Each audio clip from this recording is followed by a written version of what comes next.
Stream line అంటే ఇది మామూలు స్ట్రీమ్ లైన్ చేస్తాను ఎక్కువ టైం పడుతుందంటే బీఆర్ఎస్ ప్రభుత్వం కానీ ఒక నియంతలాగా పరిపాలించిన కేసీఆర్ గారు వాళ్ళ ప్రభుత్వం వాళ్ళ మంత్రులు చేసిన విధ్వంసం మామూలు విధ్వంసం కాదు అధ్యక్ష.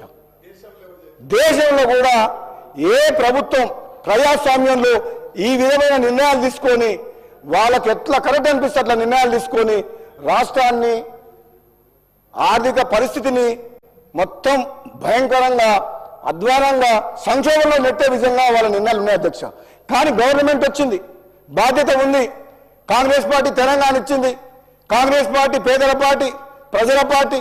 ఈ ప్రజాప్రభుత్వం ఏ విధంగా సరే ఇచ్చిన మాట కట్టుబడి ఈ పేదలకు అండగా ఉండాలి, ఇచ్చిన హామీ నెరవేర్చాలన్న సంకల్పంతో ముందుకు పోతుంది. కానీ నిజంగా ఇది ఒక ముళ్ళ కురీటం లాంటి ఇటువంటి సిచ్యువేషన్ అధ్యక్ష. ఈరోజు మన బడ్జెట్ వాళ్ళు చేసిన అప్పులకు మిత్తి అసలు కట్టుకుంటూ సంక్షేమ పథకాలను కొనసాగిస్తూ మళ్ళీ ఆర్థిక పరిస్థితిని గాడిలో పెట్టాల్సిన అవసరం ఉంది అధ్యక్ష. ఇది మామూలు విషయం కాదు.